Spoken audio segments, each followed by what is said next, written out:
आप देख रहे हैं न्यूज जब बोलेगा हिंदुस्तान।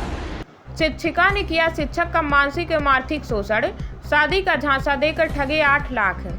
अक्सर सुनने में आता था कि शादी का झांसा देकर युवक ने युवती का शारीरिक और मानसिक आर्थिक शोषण किया है, किंतु यहाँ मामला बिल्कुल अलग और उल्टा है। एक शिक्षिका ने शिक्षक को झांसे में लेकर मानसिक और आर्थिक शोषण करते हुए धीरे धीरे 8 लाख ठग लिए।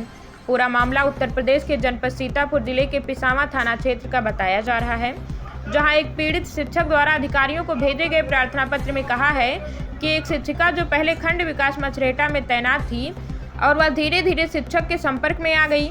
नज़दीकियाँ इतनी बढ़ गई कि एक दूसरे से अपने दिल की बात शेयर करने लगे। बेवफा शिक्षिका को बस यही मौका मिल गया।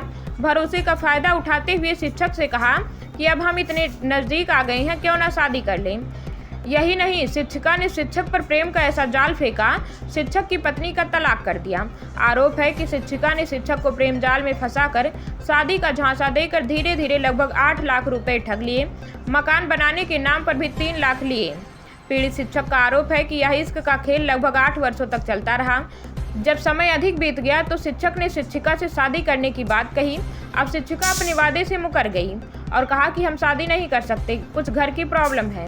इस पर शिक्षिका ने कहा, हमने तुम्हारे कहने पर अपना सब कुछ छोड़ दिया और अपनी जमा पूंजी भी तुम्हारे हवाले कर दी। अब तुम शादी से कैसे इनकार कर सकती हो? हम दोनों ने मिलकर बड़े सपने देखे और उन्हें पूरा करने के लिए शादी के बंधन में बंधना बहुत जरूरी है। इस बात को लेकर शिक्षिका भड़क गई और कहा कि अब ना तो शादी करेंगे और ना ही तुम्हारे नजदीक आएंगे।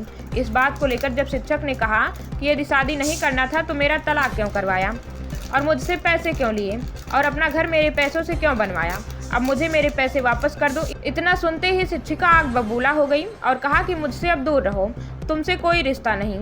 यदि तुमने ज़्यादा 3-5 किया तो तुम पर झूठा मुकदमा लिखवा कर जेल भिजवा दूंगी।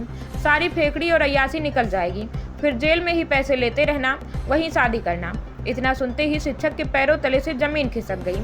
अब वह न्याय पाने के लिए अधिकारियों की चौखट पर प्रार्थना पत्र देकर कथित प्रेमिका के विरुद्ध कार्रवाई की मांग कर रहा है। वहीं इस प्रकरण को लेकर संबंधित अधिकारियों ने कहा कि प्रार्थना पत्र के अनुसार जांच कर कार्रवाई की जाएगी, दोषियों को किसी भी सूरत में बख्शा नहीं जाएगा।